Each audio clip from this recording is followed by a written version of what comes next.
গর্ভাবস্থার পুরো সময়টি গুরুত্বপূর্ণ, তবে গর্ভাবস্থার শেষের দিকে গর্ভবতী মা এবং পরিবারের কিছু অতিরিক্ত করণীয় রয়েছে যা আজকের ভিডিওতে জানতে পারবেন। হ্যালো ভিউয়ার্স, কেমন আছেন আপনারা? আশা করি আপনারা ভালো আছেন। গর্ভাবস্থার শেষ 3 মাস বা 27 থেকে 40 সপ্তাহকে তৃতীয় ট্রাইমেস্টার ধরা হয়। যারা মার্চ, এপ্রিল এবং মে মাসে মা হতে চলেছেন, ভিডিওটি তাদের জন্য খুবই স্পেশাল। ইতিমধ্যে আপনি গর্ভকালীন 3/2 ভাগ সময় আপনি পার করে ফেলেছেন। এ সময়ে পেটও মোটামুটি বড় হয়েছে, কিন্তু এখানেই শেষ নয়। শেষ 3 মাসে আপনার পেট আরও বড় হবে, সেই সাথে বাচ্চাটা ধীরে ধীরে বেড়ে উঠবে।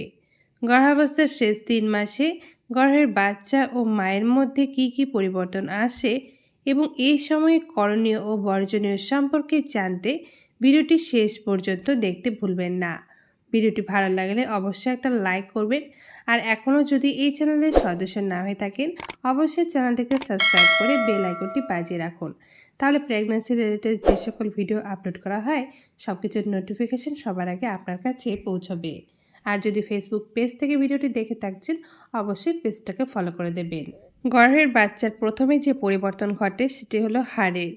সাধারণত 7 থেকে 8 মাসে কার্টিলেজ হাড়ে রূপান্তরিত হতে থাকে। এই সময় হাড়ের গঠনে বাচ্চার প্রচুর ক্যালসিয়াম প্রয়োজন পড়ে, তাই পর্যাপ্ত পরিমাণে ক্যালসিয়াম সমৃদ্ধ খাবার খেতে ভুলবেন না। বাচ্চা তার প্রয়োজনীয় সব কিছু আপনার শরীর থেকে গ্রহণ করবে। এ সময় চুল, ত্বক ও নখেরও ব্যাপক পরিবর্তন হয়। 32 সপ্তাহের দিকে বাচ্চা পুরোপুরি দেখতে সক্ষম হয়। এই সময়ে বাচ্চার শরীরে মোমের মতো ভার্নিক্সের আস্তরণ পড়ে, যেটা গর্ভের পানি থেকে ত্বককে রক্ষা করে। এছাড়া বাচ্চার শরীরে লানুগোন নামক পশমের সৃষ্টি হয়, সাথে নখও পুরোপুরি সৃষ্টি হয়ে যায়। ব্রেন, শেষ 3 মাসে ব্রেনে উন্নয়ন সবচেয়ে দ্রুত ঘটে। এই সময়ের মধ্যে চোখের পলক ফেলা, স্বপ্ন দেখা, ব্রেনের মাধ্যমে নিজের শরীরের তাপমাত্রা নিয়ন্ত্রণ করতে শিখে যায়। 37 সপ্তাহের মধ্যে প্রায় সকল বাচ্চার মাথা নিচে নামতে শুরু করে, কিছু ব্যতিক্রম ব্যতীত। দুনিয়ায় আগমনের জন্য বাচ্চাও শেষ সময়ে প্রস্তুত হয়ে যায়। পরিপাকতন্ত্র, গর্ভাবস্থার শেষ সময়ে বাচ্চার দেহে মিকোনিয়াম নামক মলের সৃষ্টি হয়। এই মিকোনিয়াম মূলত রক্তকণা, ভার্নিক্স ও লানুগোর সমন্বয়ে গঠিত। এই মল বাচ্চার ক্ষুদ্রান্তে জমা হতে থাকে। পঞ্চেন্দ্রিয়, 29 থেকে 31 সপ্তাহের মধ্যে বাচ্চার পঞ্চেন্দ্রিয় পুরোপুরি সক্রিয় হয়ে থাকে, মানে বাচ্চা স্পর্শ, ঘ্রাণ, শ্রবণ, আলোতে সংবেদনশীলতা অর্জন করে। গর্ভবতীর দেহে পরিবর্তন, ভিতরে সক্রিয় একটি বাচ্চা। বৃহদাকার পেট সহ গর্ভবতীর দেহেও আসে নানা পরিবর্তন। আসুন জানি পরিবর্তনগুলো। পেট ব্যথা, পেটের চামড়া হঠাৎ টানলে যেমন পেটে ব্যথা লাগে, ঠিক তেমনি খুব ধীরে ধীরে পেট যেহেতু বড় হচ্ছে তাই সেখানে একটা টানটান অনুভূতি সৃষ্টি হয়, যা ব্যথা হিসেবে আপনি মনে করেন। হালকা এই পেট ব্যথার সাথে আপনাকে মানিয়ে চলতে হবে। বুক জ্বালা পোড়া, গর্ভকালীন শেষ সময়ে আপনার জরায়ু, পাকস্থলী ও তার উপাদানগুলোকে উপরের দিকে চাপ দিতে থাকবে, যার ফলে সৃষ্ট গ্যাসে আপনার বুকে জ্বালাপোড়া হতে পারে। জ্বালাপোড়া বেশি হলে ডাক্তার দেখিয়ে হালকা কিছু ওষুধ সেবন করতে পারেন। সংকোচন প্রসারণ, সন্তান প্রসব প্রক্রিয়ার প্রস্তুতি হিসেবে আপনার জরায়ুতে থেমে থেমে সংকোচন প্রসারণ হবে, যেটা আপনার কাছে ব্যথা হিসেবে মনে হতে পারে, তবে এটি স্বাভাবিক ঘটনা। ভ্যারিকেজ ভেইন, অনেক গর্ভবতীর শেষের দিকে ভ্যারিকেজ ভেইন দেখা দেয়। মূলত রক্তবাহী নালী এ সময়ে বাইরে দৃশ্যমান হয়ে উঠতে পারে। দেখতে একটু অদ্ভুত হলে এটি স্বাভাবিক। মূলত রক্ত প্রবাহ বেড়ে যাওয়ার কারণে এমনটা হচ্ছে, তবে সন্তান প্রসবের পর এমনিতেই ঠিক হয়ে যাবে। ফাটা দাগ, ক্রমবর্ধমান বাচ্চার কারণে পেটের চামড়াতে প্রচণ্ড পরিমাণে চাপ পড়ে, যার ফলে পেটে হয়তো ফাটা ফাটা দাগের সৃষ্টি হতে পারে। যদি চুলকানি অনুভব করেন তাহলে ভেসলিন ব্যবহার করতে পারেন। কোমর ব্যথা, শেষের দিকে কোমর ব্যথা আরও বাড়বে।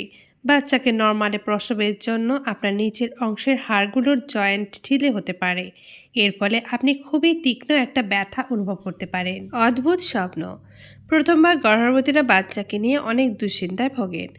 বাচ্চাটা ঠিকমতো প্রসব হবে কিনা, প্রসব ব্যথা সহ্য করতে পারবেন কিনা, বাচ্চারা দুনিয়াতে আসলে ঠিকমতো লালন পালন করতে পারবেন কিনা, এরকম চিন্তায় অনেক নারীরাই এ সময়ে অদ্ভুত স্বপ্ন দেখেন। এতে চিন্তিত হবেন না। প্রস্রাবের পরিবর্তন। এই সময়ে গর্ভবতী ব্লাডার যেখানে মূত্র জমা থাকে সেখানে প্রচণ্ড চাপ থাকে, যার ফলে ঘন ঘন প্রস্রাব হতে দেখা যায়। এছাড়া হাঁচি, কাশি বা জোরে হালকা হাসলে আপনার প্রস্রাব লিক করতে পারে। এতে ভয় পাওয়ার কিছু নেই, এটা পুরোপুরি স্বাভাবিক বিষয়। স্তন নিঃসরণ। বাচ্চার দুগ্ধ তৈরির প্রক্রিয়া অনেক আগে থেকেই শুরু হয়, তবে মায়ের বুকে দুগ্ধ তৈরি পুরো প্রক্রিয়া এ সময়ে সমাপ্ত হয়। অনেকের স্তন থেকে ঘন বা পাতলা তরল নির্গত হতে পারে, আবার অনেকের নাও হতে পারে। দুটোই স্বাভাবিক ঘটনা। শেষ 3 মাসে কী করণীয়? গর্ভের বাচ্চার নড়াচড়ার প্রতি খেয়াল রাখুন।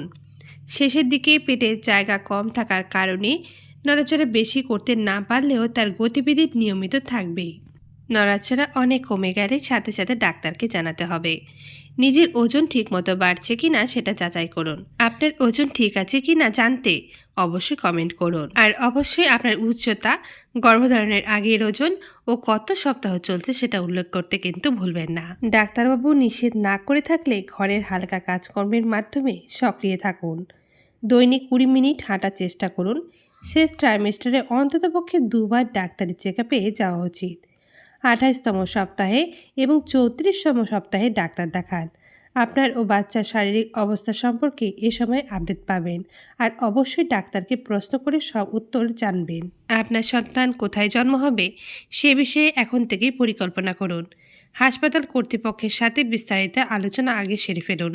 যদি ঘরে প্রসব করাতে চান তাহলে প্রশিক্ষিত দায়ের খোঁজ রাখুন এবং দরকারি মুহূর্তে কোনো ডাক্তারকে কল করবেন সেটাও কিন্তু জেনে রাখতে হবে। প্রসবের সময় অনেকেই হঠাৎ রক্তের প্রয়োজন হতে পারে, তাই আপনার গ্রুপের কমপক্ষে 3 জন রক্তদাতার খোঁজ রাখুন।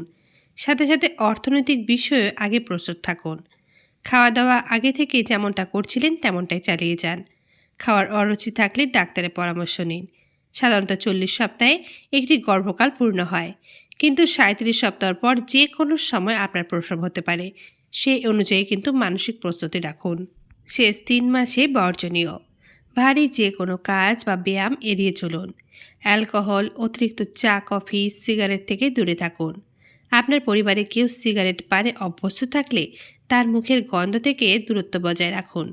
ডাক্তারের প্রেসক্রাইব ছাড়া কোনো ধরনের ওষুধ খাবেন না। কাঁচা অধোয়া মাছ, মাংস, কাঁচা দুধ এড়িয়ে চলুন।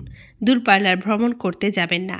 ক্রমবর্ধমান পেটের কারণে আপনার ওজনের ভারসাম্য পরিবর্তিত হবে, তাই পড়ে যাওয়া থেকে নিজেকে সতর্ক রাখুন। দরকার হলে কারো সাহায্য নিন। অনেক নিয়মকানুন মেনে চলা, শারীরিক নানা পরিবর্তন, ব্যথা, অসংখ্য বিধিনিষেধের বিনিময়ে একটি সুন্দর সুস্থ সন্তান পেতে চলেছেন। এই ভেবে হাসি খুশি থাকার চেষ্টা করুন। পরিবারের সবার উচিত গর্ভবতীর জন্য সুন্দর পরিবেশ বজায় রাখা। আশা করি ভালো থাকবেন আর একটি সুন্দর সুস্থ সন্তানের জন্ম দেবেন।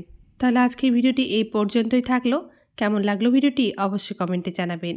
এছাড়াও যদি আপনাদের মনে কোনো প্রশ্ন বা মতামত থাকে অবশ্যই কমেন্ট করবেন। দেখা হবে নেক্সট কোনো ভিডিওতে। সবাই ভালো থাকবেন, সুস্থ থাকবেন।